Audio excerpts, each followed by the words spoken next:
nanohub.org. Online simulation and more for nanotechnology. Many of you were here yesterday and you heard part one of Dr. Klaus's presentation, which was a nice general overview of carbon nanotube technologies and why they're of great interest in analog electronics, a little bit about fabrication and characterization.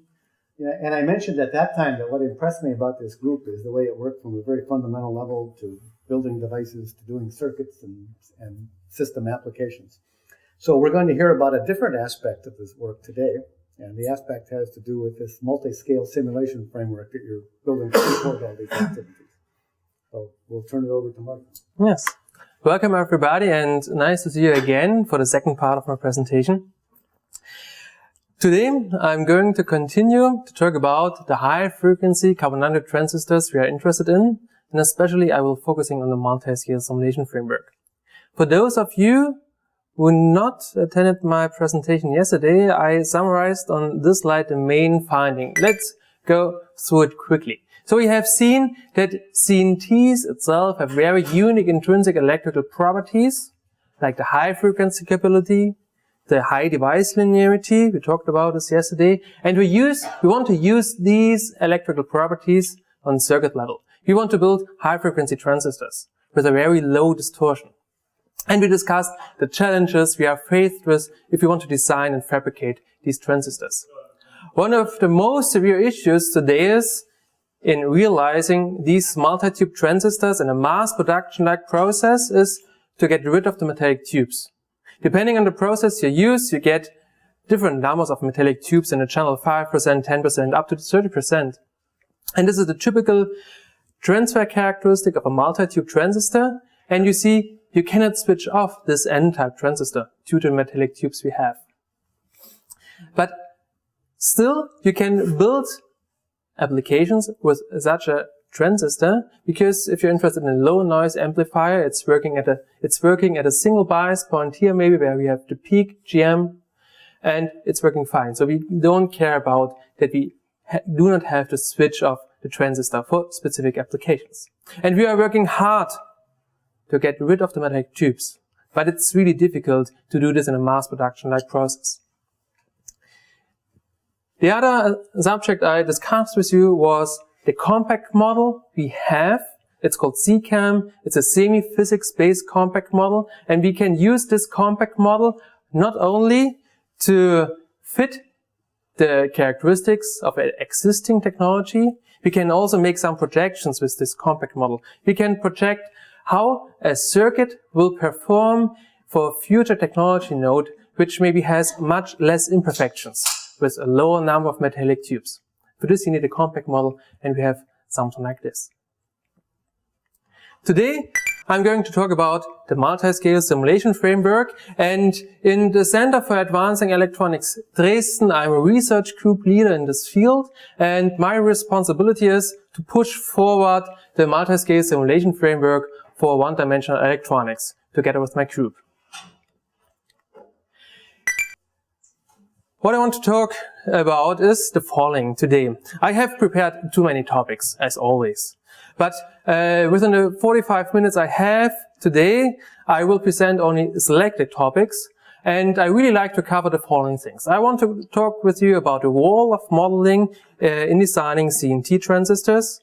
I want to show you some examples of our multi-scale simulation framework. And these examples are, how can we build transistors, very long transistors, which possess the high device linearity we hope to get finally in the future. We will see that if we are talking about the device linearity, we have to talk about the contacts, and we really have to understand the contact physics. And this will be another example of our multi-scale simulation framework. Here we use atomistic simulations and simulations at a continuums level to understand the role of the contacts. And I hope that I will have time to discuss with you also time-dependent transport phenomena in CNTFETs, where we have to solve the time-dependent Schrodinger Equation. As some backup topics for further offline discussions, so I will be here until tomorrow, so we have still some time. If you're interested in to talk about this, contact me after the presentation. So we can talk about the band structure effects, the effect on them, on the transport. We can talk about how to include band-to-band tunneling in our way to solve the Schrodinger equation. It's a different way to solve it. We can discuss the modeling of defects and functionalization of CNTFETs, and we can also discuss electrothermal effects in CNTFETs. It's a very interesting topic. Sincerely, I do not have time to go through them here in this talk. Let's jump to the first subject of this presentation, the role of modeling for designing CNT-based transistors. We have discussed yesterday the subjects which defines the properties of the transistors. So we have to talk about the intrinsic properties of the semiconductor material you are using. We have to have a look at the channel morphology, because this determines the channel resistance and thus the application you can use for this. We have to discuss, have to consider the device architecture, because this defines the gate control and the parasitic capacitances we have. So we are talking about high frequency capability of the structure, and we have to discuss the interface properties of the different materials. For those of you who did not have time yesterday to attend the first part of my presentation, I will summarize again the most important selected unique intrinsic properties of the CNTs. So CNTs can be either metallic or semiconducting depending on the crystal structure of the tube, on the quality. So you can have zero bandgap devices, but you can also get devices which have a bandgap very close to the bandgap of silicon.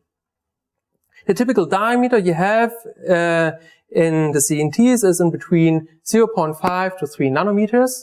So they're really small. The dimension is really small, and all the electrons which are flowing through the CNT can only flow in one direction. They cannot flow right, or left. They only can flow in one direction. So we have real one-dimensional transport. And due to this one-dimensional transport, we have a very low scattering probability. Thus, we have very low signal transit times through the channel, which is very good for high-frequency applications. And also closely related to the one-dimensional transport is the linearity. You can derive from physics some equations by doing some approximations that these devices can be linear.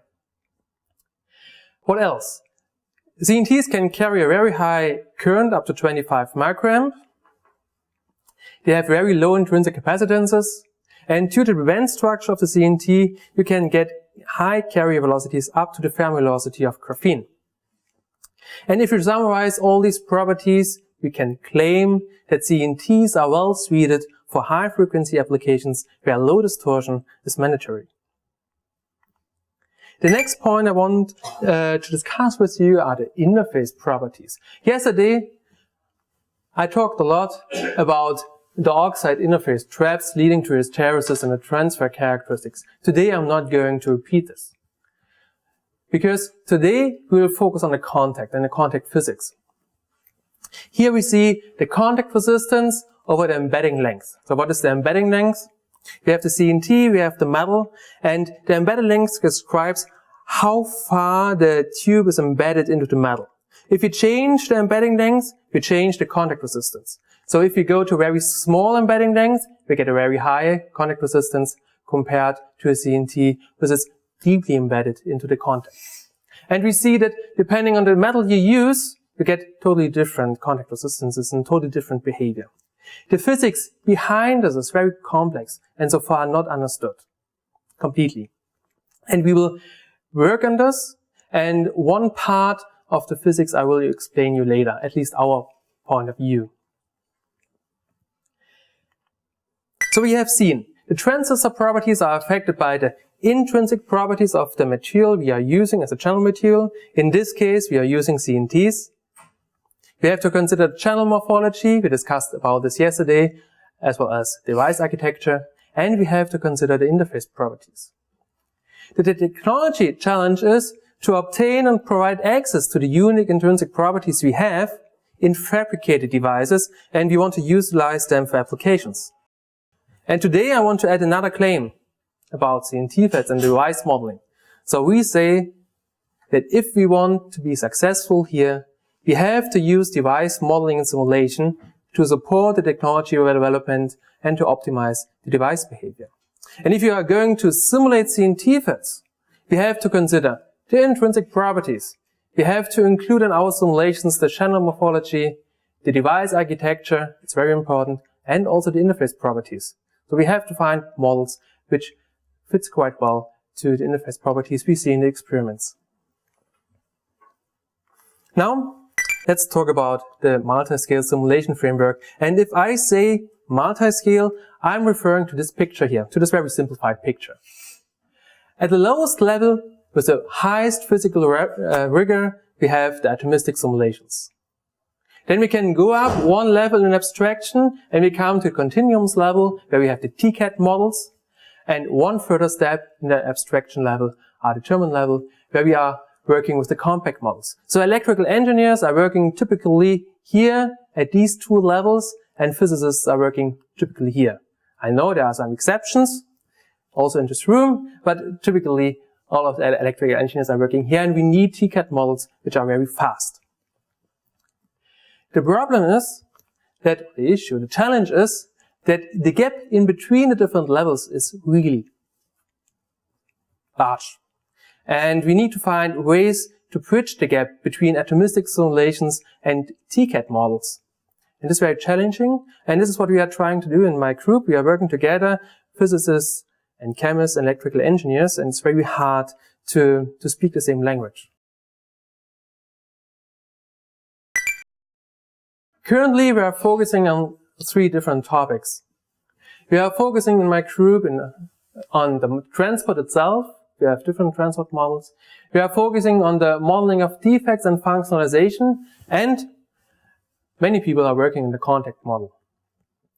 In our multiscale simulation framework, we have different simulators available at different abstraction levels. So we have quantum-based simulation methods, semi-classical simulation methods. We have methods working in the atomistic way and methods which are well known to be used for continuums description. While working on this, we found out that all the standard models which are available at TCAD level for contacts, for describing defects, fail if you want to apply them to CNTFETs. So we need new model formulations. We have to develop them, and we are going to develop them. But we need somehow an inspiration and verification of the models we are developing here, and we hope that we get this inspiration and verification by atomistic simulations. The other way to get some inspirations are the experiments, and here in this talk I will focus on the atomistic simulations as a base for development of the new models we need at TCAD level. The overall goal is to combine the tools we have in my group and the knowledge we have within one framework with well-defined interfaces.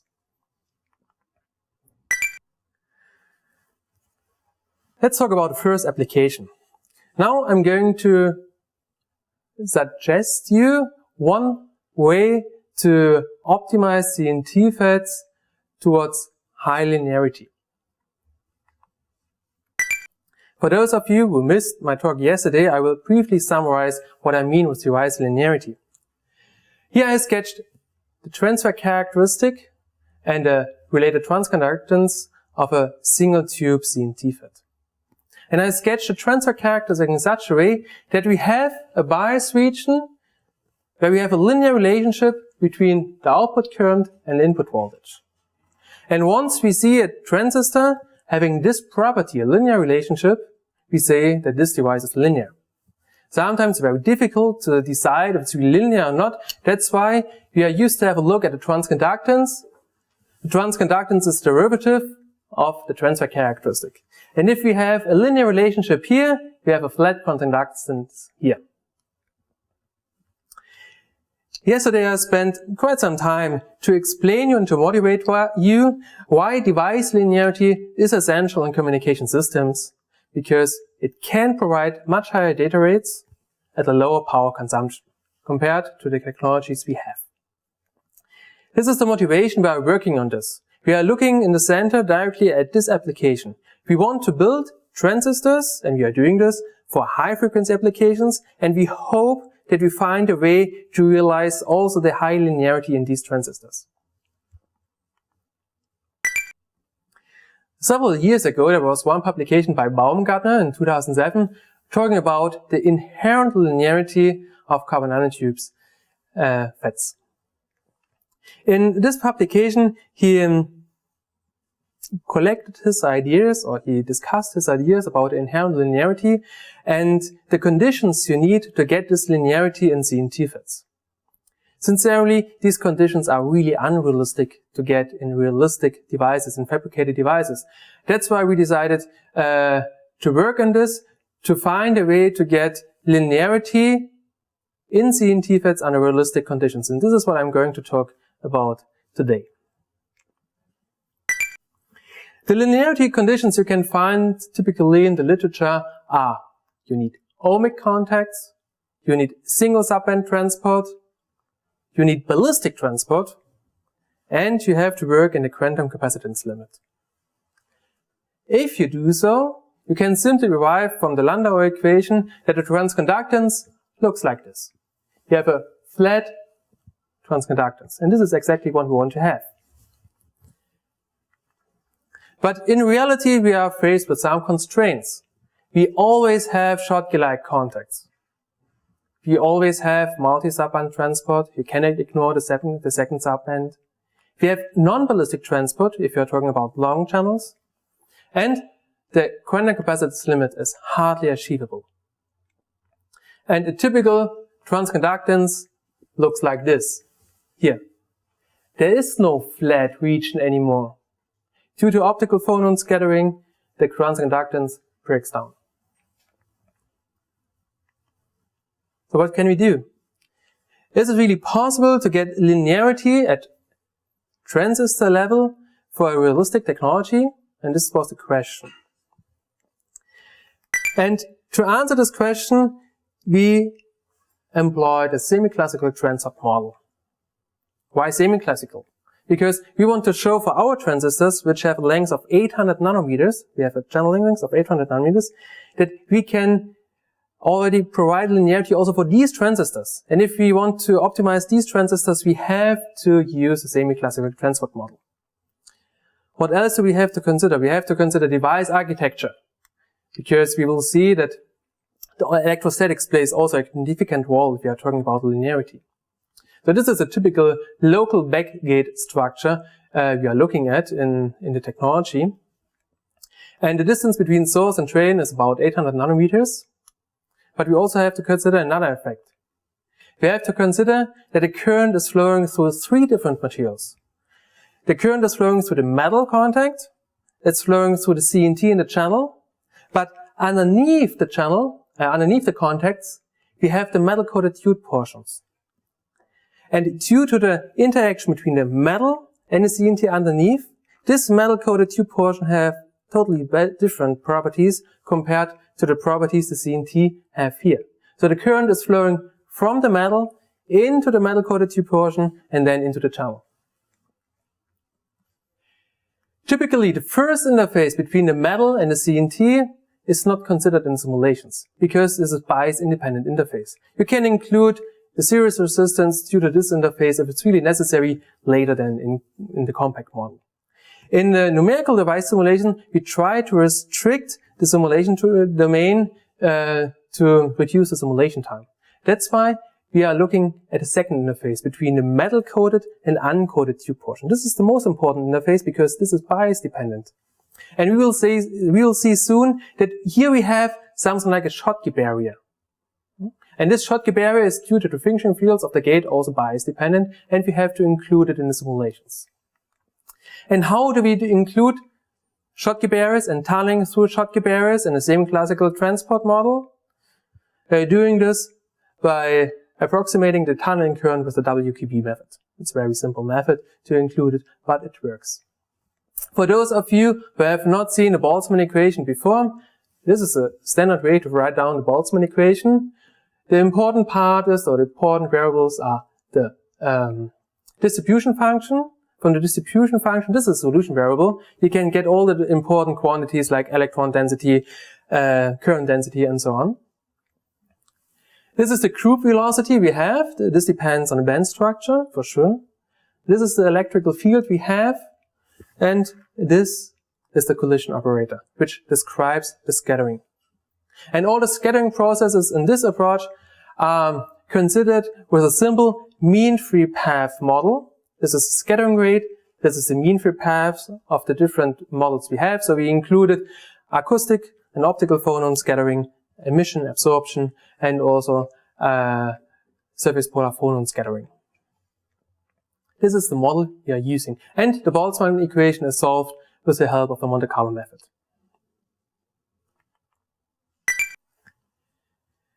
To reduce the amount of simulation time, in the first step, we used a very simplified structure. This is shown here. We used a gate-all-around structure for simulating the device, because for optimizing the device, we do not only have to simulate one geometry, or 10, or 100. We have to simulate thousands different geometries to get the optimum value for the different parameters we have. That's why we decided in the first step to use a very simplified structure. The gate is about 400 nanometer long. The spacers, we call this region here the spacers, the space in between the gate and the source and the gate and the drain are together also 400 nanometer long. We are simulating a 23 zero tube, and the scattering parameters we are using are the typical scattering parameters you can find in the literature for CNT. So acoustic phonon scattering is about 1 micrometer long mean free path, optical phonon scattering 15 nanometer, and interestingly, the optical phonon energy is very high, 160 millielectron volt. What else? We adjusted the gate oxide thickness to 20 nanometer. And we did this intentionally to work out of the quantum capacitance limits. And we will change the Schottky Barrier height, as you will see soon in this slide. What do you see here? You see the transconductance versus gate voltage at 1 volt VDS for different Schottky Barrier heights. So this is a negative Schottky Barrier height. This is a very high Schottky Barrier. This is minus 0.2. This is plus 0.2. And we see, while increasing the Schottky Barrier height, we come to a point where we have a nice flat transconductance here. And this is exactly for 0.11 electron volt. This is good. This is what we want to have. So we need to find a way to adjust the material parameters, the contact parameters in the technology, which delivers us such a Schottky Barrier height. But if you are talking about high frequency applications, we also have to talk about the high frequency linearity. And in this, you have to analyze also the gate capacitance. So this is the capacitance due to the mobile charges. And only if you have a flat gate capacitance, you get also high frequency linearity. And we see that if you increase the Schottky Barrier height, we get exactly for the same Schottky Barrier height of 0.11 electron volt an almost flat gate capacitance. The small ripples you see here are due to optical phonon scattering. And in a multi-tube transistor, due to the different qualities you have, you get rid of these ripples there. So we have seen an improved linearity is possible for a moderate Schottky Barrier height without meeting the linearity the conditions mentioned in the literature. So we do not need ohmic-like contacts. We do not need ballistic transport. We do not need single subband transport. And we do not have to work in the quantum capacitance limit. At least in theory, it's working under realistic conditions. Now it's the task for the technology guys to work in this, to realize this.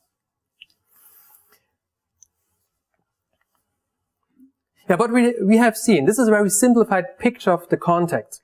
Here we played only with the... what does the gate capacitance include here? The quantum capacitance with the oxide? Yeah, yes, it's the total capacitance, yes. So why is the Schottky Barrier dependent? Due to the mobile charges, because the number of mobile charges you inject depends on the Schottky Barrier you have. The more carriers you have, the higher is the capacitance.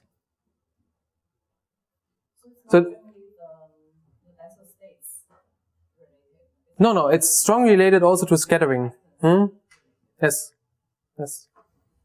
because you block, due to the Schottky barrier, you block some of the carriers which could be injected, but they are not injected because they are blocked by the Schottky barrier, for example. The quasi-capacitance, if you wait long enough, the charge. Quasi-static approximation is this, yes. You wait you wait long enough. Yes. And you see, in this very simple picture, we only change the Schottky barrier height. But this is oversimplified. We really have to understand the physics. And for this, we have a look at a quantum-based picture to understand the contact in a better way. This is application number 2. Let's talk about the role of the contacts. Again, the typical structure we want to simulate is something like this. We have to solve the Poisson equation always self-consistently with our transport models. This is done. Also in a quantum ballistic picture, we have to consider the 3 different materials where the current flows through. So we have the metal-coated tube portion and the CNT itself. And now, in a quantum ballistic picture, we describe the current flow by the Schrodinger equation. So this is the typical way to write down the Schrodinger equation. And the solution variable here are the wave functions. So we directly solve for the wave functions. One of the most important parameters we have in this Schrodinger equation is the energy-dependent effective mass. It's the effective potential where the electrons are moving through. And it's the injection energy.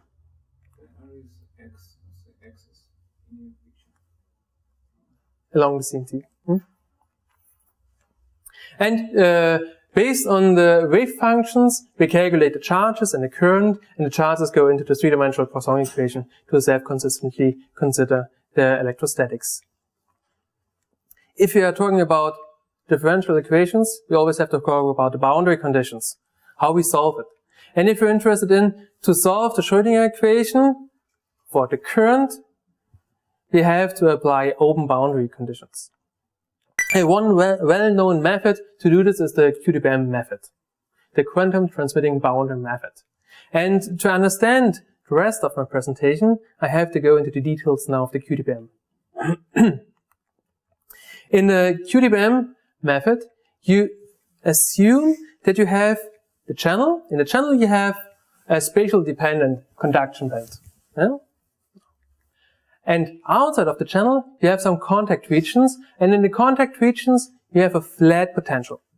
This is one assumption of the QTBM method. The good point is, if we assume here a flat potential, is that the solution of the Schrodinger equation is known, at least in these parts. In these parts, the solution of the Schrodinger equation are plane waves. And these plane waves are listed here. And one of the most important parameters for plane waves is the wave vector.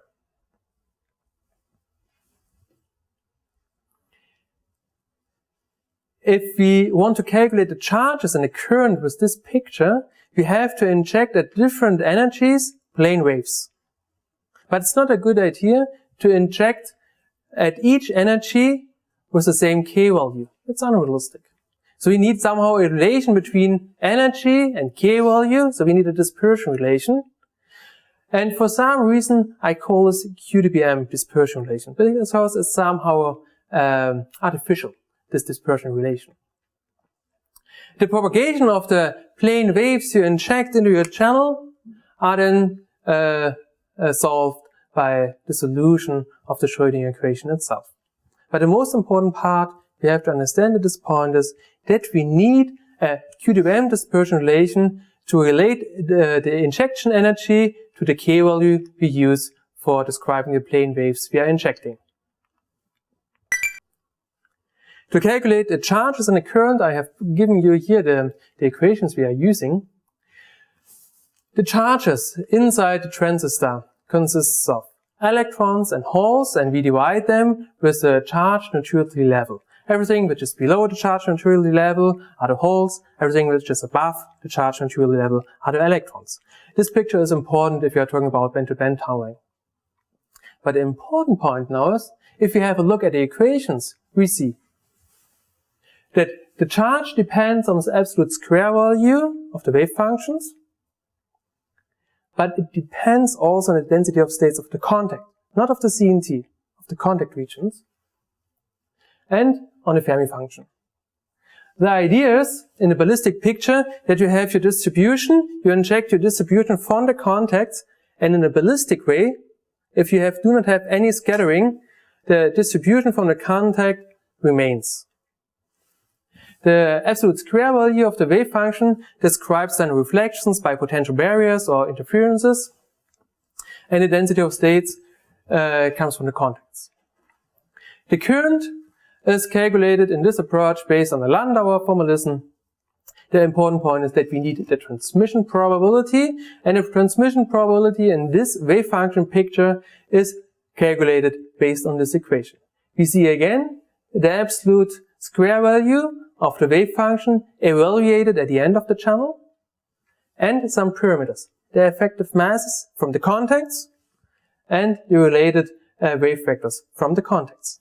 So, question. And if you have an insulator in the channel, the charge should be 0, yeah? Yeah. Yes. But this is more source and drain effect, not the channel effect itself.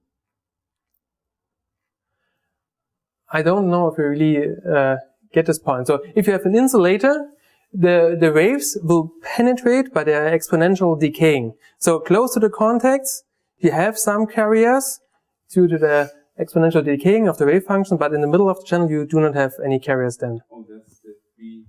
Oh, you put S and D. Because you have to consider the injection from the source and from the drain. So the important point is, if you have a look, if you want to calculate the charge and the current in the CNT, we need the parameters from the contacts. We need the density of states in the contacts, the effective mass, and the K values.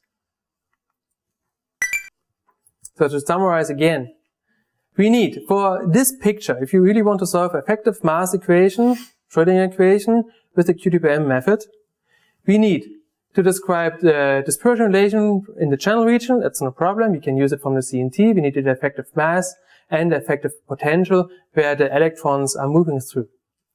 But we need also, for the contact regions, the QTPM dispersion relation and the related density of states and effective mass, but in the contacts. And due to the interaction between the metal and the CNT itself, these parameters can be totally different from these parameters. You'll see this in the next pictures. So we need somehow to extend the classical QTPM method by a more sophisticated model, and we call this heterojunction contact model, to consider the different effects. This is a zoom in into the source contact. So we have, this is the source contact, this is the CNT portion underneath, and this is the CNT in the channel.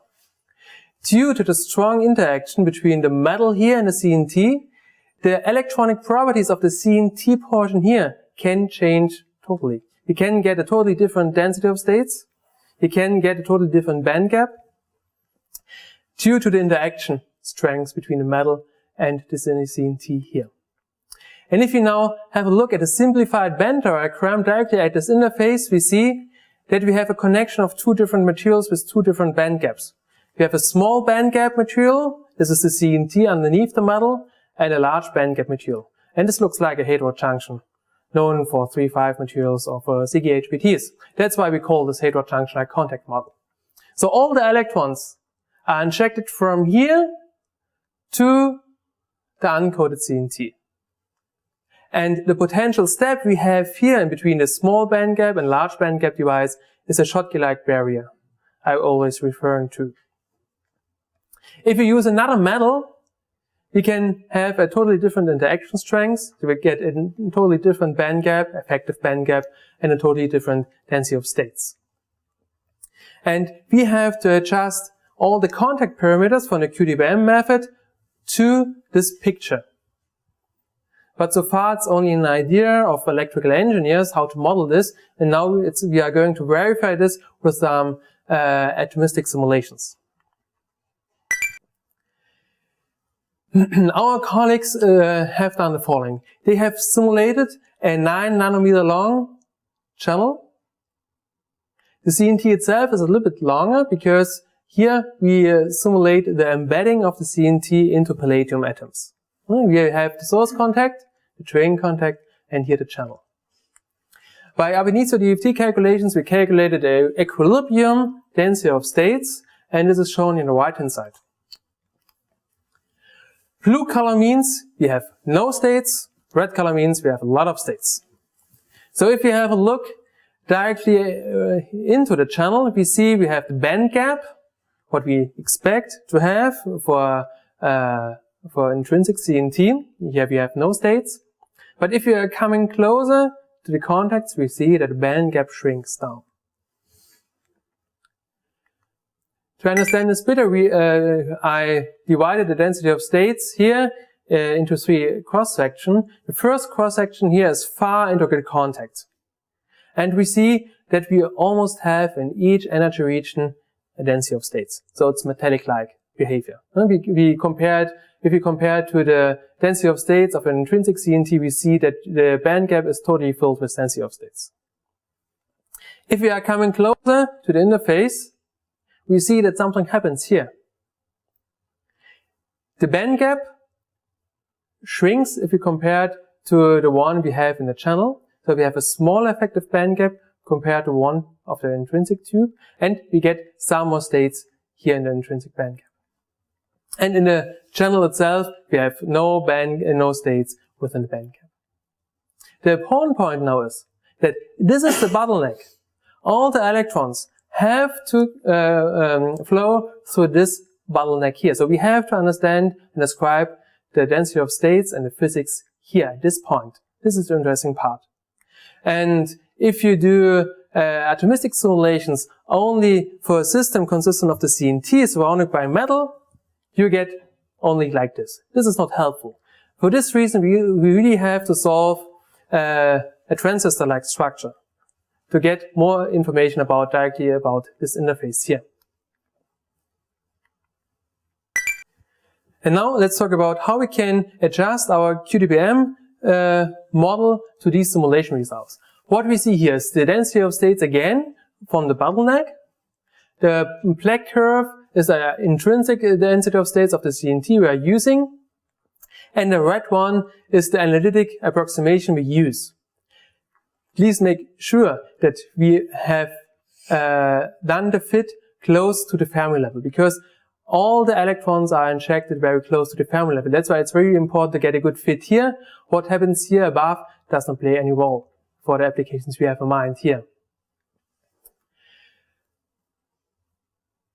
Yeah, that's it. We adjusted all the different parameters to this. The important point now is, from DFT calculations, we only get the density of states. But for QDBM, we need a dispersion relation. And the issue is, and the challenge is, how we can get from a density of states to a band structure. The other way around is unique. If you have a band structure, you can calculate a unique density of states to it. But if you have a density of states, you have so many different ways to calculate a band structure which delivers the same density of states. That's a problem we have. Sincerely, with the DFT calculations we are using here, because we have a heterojunction, different materials, we are unable to calculate band structure. So we have to do something with the density of states. And we make the assumption that we are injecting from a single band, and then it's working to get a good QDBM dispersion relation with which we can work. Now, here you see some experimental data again from Franklin for a 9 nanometer long transistor. We adjusted the parameters of our simulator in such a way that we get a good agreement to the experimental results if we have a medium interaction strength between the contact metal and the CNT. If we change the material, if we change the contact, if we change the interaction strength to a weak interaction strength or strong interaction strength, you see that we get totally different behavior, especially if we have a look at transconductance, because this is what we want to optimize. This transistor is not showing a linear characteristic, but almost linear. And you see, depending on the interaction strength, depending on the metal you use, you get totally different shape of a transconductance. What we are doing right now, these are the first results I'm going to show you here. What we are doing right now is we are investigating much more materials, much more metals for analyzing this. And we are also going to study the impact of the embedding lengths. So far, we assume that the embedding length is very, very long. And the simulation infinitely long, infinite long. But it takes some time, all these simulations, to get the data. So, yeah? That you said fitting something here, yeah? Yes. I think we just have effective mass here. And it's a little bit more complicated because we need an energy-dependent effective mass to have a good fit for the density of states here. Yeah, so that's, I mean, the energy dependency of effective mass that we are fitting here. Yeah. Yes. And you didn't mention finally how we did that, how it's done here. With an empirical formula. I can show you later this formula. It's a little bit complicated, this formula. And it's only empirical based. It's no physics inside. It's only to get a good agreement with the different density of states we have. But it's the only way we see at the moment to get a good agreement with the atomistic simulation results. But we are working on this. So how is the coupling done from quantum transport QTDM to the semiclassical Boltzmann transfer? That I didn't see. Yeah. It's all under investigation. These are no final results I'm showing you. This is the way we are going. Yes. What we are doing is we have a look at the density of states. In this case, we try to get some inspiration about the Schottky barrier height, about the parameters we need to model our heterojunction contacts. And you calculate a QTDM-based injection. Yes. And how do you then transfer that into a Boltzmann transport equation? This is another step we have to go then. We use a simplified version of the heterojunction contact model also for the injection of the electrons in our Boltzmann solver. So you calculate a gamma of sorts that injects carriers? Or? Yeah, the way we inject the carriers depends somehow on this model here. It's a Schottky barrier height, and it's also the potential step height. We include also in the Boltzmann simulation. It's only from where we inject the carriers. If you are considering, we are not talking about ohmic-like contacts in the solution of the Boltzmann equation. We are talking about Schottky-like contacts. And this gives us the possibility to play with these parameters also in a semiclassical picture. I have a question. Yes. You said actually that you fit effective mass to your density of states. Yes. Right? When you plot the dispersion with that mass, does it look good? Yeah. Okay. I can show you later. I haven't did this in this slide here because it's too much material, but I have it in another presentation. It's not so far away from the density of from the dispersion relation of CNT. But as I told you before, it's not a unique solution. It's not a good way to do this, but it's the only way we see it at the moment. And maybe you have some more inspiration on how we can solve this problem to come from density of states to QTPM boundary conditions. Because the approach itself, using the Schrodinger equation and to solve for the wave functions, it's interesting to follow. Due to one more reason I want to show you now. Just one more question that if you have two bands, then what do you do? Like what it's difficult. We have implemented a method where we can say we want to have 3 bands, 1 band, 2 bands, and the algorithm later gives us a different QTPM dispersion relation. So we are able to inject from different subbands also. But it's so difficult to decide if it's correct or not. That's why we decided for the moment to use a single subband approximation. But I hope was, that I can get some inspiration from you also, because at least the person sitting here working with NEMO have a lot of experience with contact modeling, I think. The good point is why I want to work with the effective mass Schrodinger equation and the QTPM boundary conditions is that we can easily solve the time-dependent Schrodinger equation. Because if we are talking about high frequency characteristics, we also have to analyze by simulation the high frequency capability. And now you can say to me, yeah, let's have a look at a quasi-static approximation. Let's take all the value of the data from the quasi-static approximation.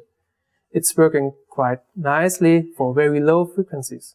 But if you're interested in very high frequencies, you get non-quasi-static effects, which can be only reflected and calculated by the time-dependent approach. And especially if you're talking about compact modeling, this is also another job. What we have to do is, you're interested in the charge partitioning. The charge you have in a channel reacts differently and flows into the terminals differently depending on the excitation you have. And you have to understand this very well if you want to build high-frequency compact models. So let's talk about, in the last 2 minutes, about the time-dependent transport phenomena we want to analyze. So this is only a small motivation why we want to use it. The most important point is that all the high-frequency characteristics are characterized by the admittance matrix, or S matrix. So we need a Y or S matrix calculated based on the data we get from our approach. So, as I told you before, you can extract the Y matrix, the admittance matrix, from quasi-static calculations or from time-dependent simulations, but you can only use time-dependent simulations to get a correct partitioning of the charge and to study non-quasi-static effects. So we solve the time-dependent effective mass Schrodinger equation.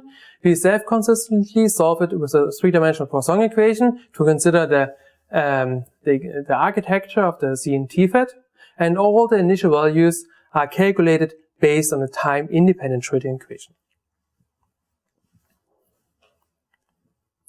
If you want to do this, you are faced with many challenges. First of all, you need a stable, time-dependent numerical solution. In this case, we use Crank-Nicholson finite difference scheme to do this. It works quite nicely for our problem. Then, have in mind that we are solving the propagation of waves. And if waves are coming to the simulation domain boundary, you can get artificial reflections of the wave back into the channel. And this is what you do not want to have.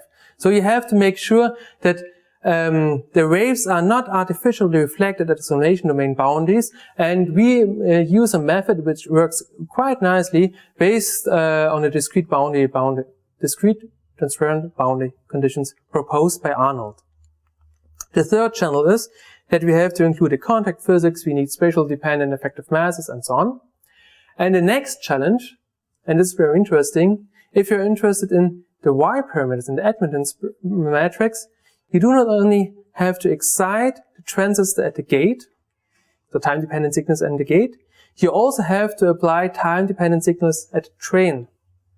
And so far, I haven't seen any paper who used the NHF algorithm for solving the Schrodinger equation, where they applied a time-dependent signal at a drain. But this is mandatory if you really want to understand the high-frequency behavior. What we have done is we applied voltage step at the gate and the drain, and we used Fourier decomposition to extract the parameters we are interested in over frequency. And because I'm an electrical engineer, I really like to map all the different Y parameters to an equivalent circuit, because from an equivalent circuit, I can much more easily identify and interpret the results. And this is what I'm going to show you now at the moment. This is the transconductance, calculated from time-dependent Schrodinger solution. This is the frequency. The frequency is quite high because it was a very short nanotube we simulated here. And you see three different curves. The green curve is the quasi-static approximation. The circles or the symbols are the solutions from the numerical device simulation, from the time-dependent Schrodinger equation, and the orange line is our equivalent circuit. And you see that if you are coming close to peak FT, it's around here, peak FT, you get non-quasi-static effects. You see an increase of the transconductance if you're going to high frequencies. And this behavior is well known for MOSFETs. It's nothing special for CNTFETs. But have in mind, MOSFETs are semi-classical devices. You have a lot of scattering inside. Here we are solving the Schrodinger Equation, so we are talking about quantum ballistic effects, and they are showing exactly the same behavior. It's interesting, at least from my point of view. Except you have an absorbing boundary condition that kills the reflection. So therefore you have included scattering effects. No, we have included transparent boundary conditions, so all the waves are not artificially reflected, so they are going out. If you have a heterostructure like a Schottky contact, Yeah, for sure, we get some reflections, yeah, but they are not artificial reflections. They are. what's an artificial reflection? It's due to the numerics we have. If you do not really care about the interfaces at the simulation domain, you get reflections without any reasons, only due to numerics. That's not true. If you implement QTBM right, it's completely reflectionless. Yeah, you have to do it right, but there are many, many different ways to do it wrong. Right. And I propose here a way to do it right, in a good way.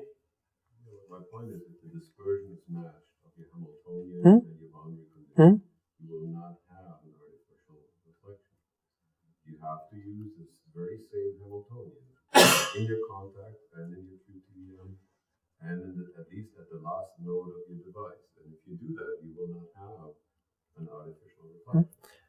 Maybe we can discuss this offline. I have to show you something in this, to explain you what I mean. Can I ask a question? What if you had solved the time-dependent Boltzmann equation? How would the answer have been different? We don't know at the moment, because we use the Monte Carlo method to solve the Boltzmann equation. And to extract... But in 1D, you don't need to use Monte Carlo. Yeah, but we do not have the tool for doing this.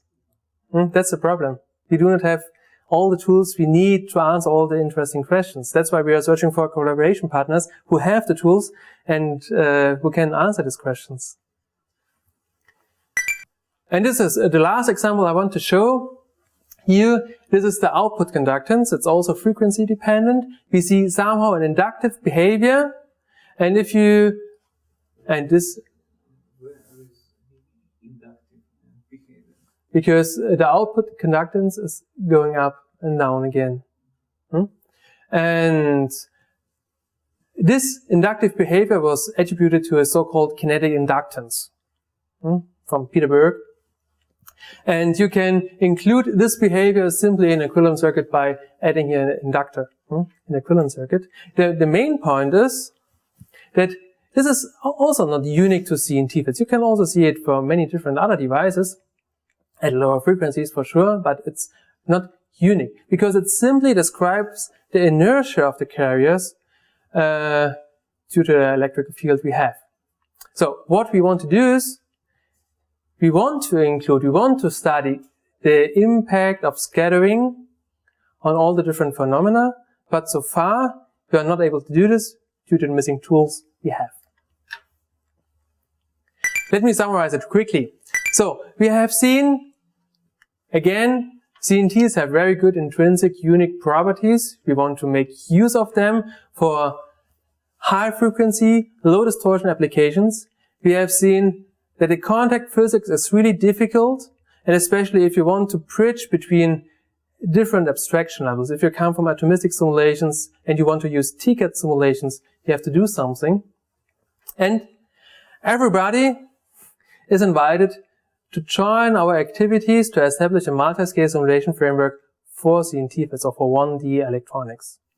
And we want to go the conventional way from atomistic simulations to TCAT models, because we expect that for most applications you need very fast models. You do not want to wait 1 day to get one bias point. You want to get a bias point within a minute, within 1 second. Because if you have the task to optimize the devices, we have to perform thousands, 10,000 of different simulations. And this must be very fast. Thanks a lot.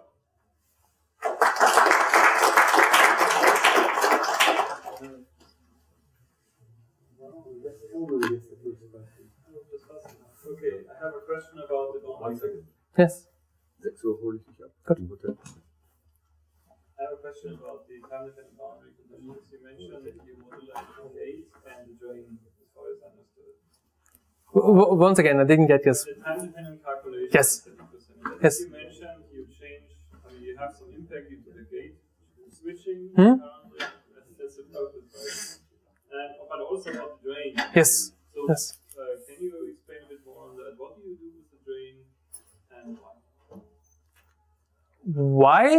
Why? Is simply because if you're interested in, for example, the output conductance, the frequency depends on the output conductance, you have to apply a time-dependent signal on the drain.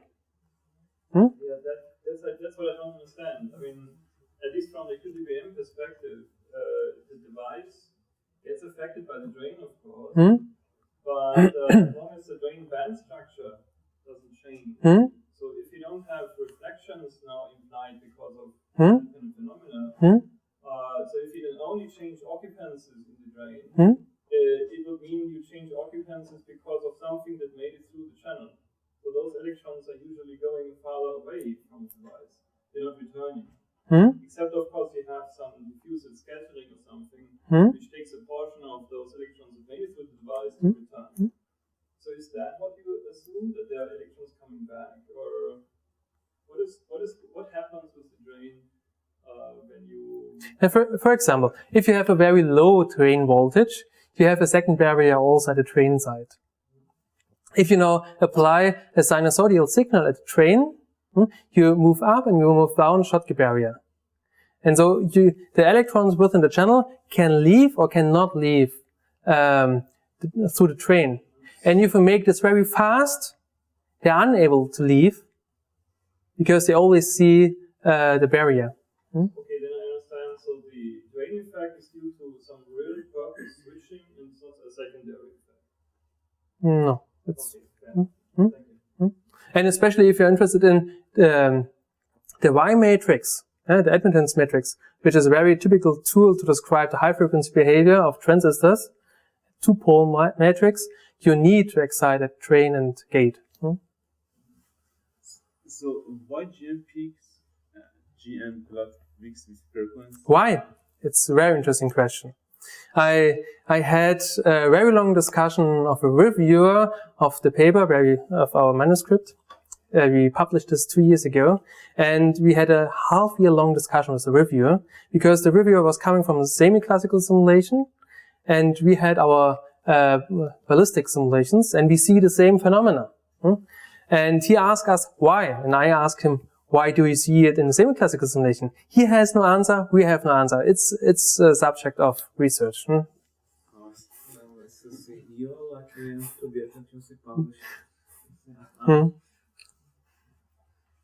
But it's very interesting when we are working on this. And it's really difficult to explain it in 1 second, why we see this. Especially because we see this, not this, the GM, also for MOSFETs, for semi-classical transport. Yeah. I also have a question, Professor Chen's question, that you showed that this Schottky barrier changed the CV measurement. What is the time scale in your simulation for the CV measurements? Once again, the time scale in which type of? CV measurement. CV measurement? I mean, you showed some... No, now I know what you mean. You mean the gate capacitance. This is taken from the time-independent Schrodinger equation or Boltzmann equation. It's time-independent, so we are working in the quasi-static regime, in steady state. Yeah, then I think her question is that, the current would be different, for the different Schottky barriers. Yes. Yeah, but if we wait long enough, a small current would charge up the channel someday. I cannot sketch it here. Especially for CNTFETs. If you have a Schottky barrier, you block the injection of the electrons at lower levels of the Schottky barrier. So behind the Schottky barrier in the channel, there's nothing at the moment. Now we inject carriers. They will go into the channel, they will be scattered, but the optical phonon energy is 160 millielectron volt. So they jump by 160 millielectron volt. And if you have the conduction band very low, they jump again by 160 millielectron volt. So you get sub-channels in your conduction band. So you will never get the equilibrium distribution within the channel. Even if you wait as long as you want. So if your optical energy was much lower, this dependency would go away? Yes. So you do not see these subchannels anymore. But especially for CNTs, due to very high optical phonon energy, you have these subchannels. And a totally different behavior of the gate capacitance. But you need both. The Schottky barrier, which blocks the carriers at lower energies, so you have free space here. And then you have the high optical phonon energy, which leads to the subchannels. I have a slightly different question. So for all these devices, how do you foresee they're going to be fabricated? For example, do we have or are we going to have tools and trees the carbon nanofibers around and put them into the right location, or how? I'm just asking. Okay. This question relates maybe to the talk I gave yesterday. So there are methods known to fabricate CNTFETs in such a way that you have control on the growth of the CNTs, so you can grow them where you want to have them if you use a CVD-based process. Grow them in situ instead of you grow them in the place you want instead of. But there exist in different technologies, and so far we do not know which technology is the best one. So we are following two different approaches. We have the CVD-based process where we directly grow the CNTs where we want to have them, and we use the DEP-based process, direct apheresis, where we deposit pre-sorted CNTs in a channel where we want to have them. There are different methods available. So you mentioned about using these charge capacitances in your compact model, right? So you showed the plots Yes. capacitance. So how do you model the capacitances in your compact model? How do you include them? Do you use a conventional charge partition scheme or? Yeah, it's a really good question. So far, there's no physics-based model for the charges available if you have Schottky barriers. There's no model available in the literature, and also we cannot provide a model so far. We are working on this, but at the moment we do not have a compact model. What we have is, we have empirical-based equations with which we can reproduce all the different characteristics. But the combination charge in the channel and Schottky barrier, it's so difficult to solve in a compact model. It's hard to do this. There is one typical approach you can find in literature. It's a so-called pseudo-bulk approximation. And this is a mixture of both. They assume ballistic transport, but at the same way also semiclassical transport, and they try to motivate it somehow, but it's not working. If you compare it with numerical device simulations, you see that this approach, the pseudo-bulk approximation, fails to predict the correct charges and capacitances. Can you go to slide number 25? 25.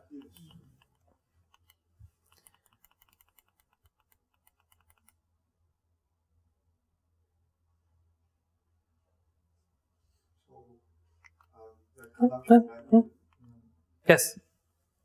This one, 25? Next one? Yes. Sorry, this is 26. So in the conduction band edge figure you put on the upper right there. So why is the band edge oscillating at the boundaries of carbon nanotube and context?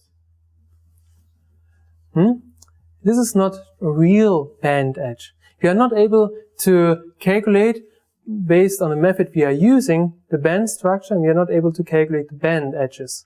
What you see is an effective band calculated based on the density of states. So what we have done is we integrate along this axis and along the energy axis, and when there's no more contribution to the integral, we say here's the effective band. Yeah.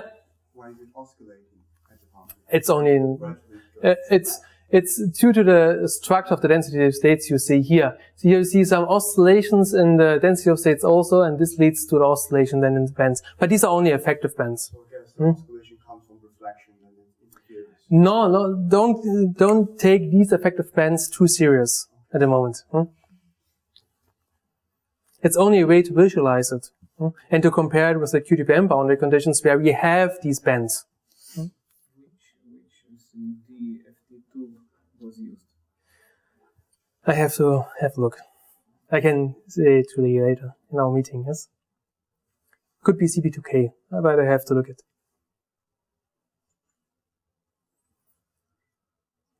Just one question that this constant GN that you are looking for is Yes. for analog circuits. Yes, it's very important for analog circuits because it will not distort the signal. Distort the signal. Okay, thank you for a very nice seminar.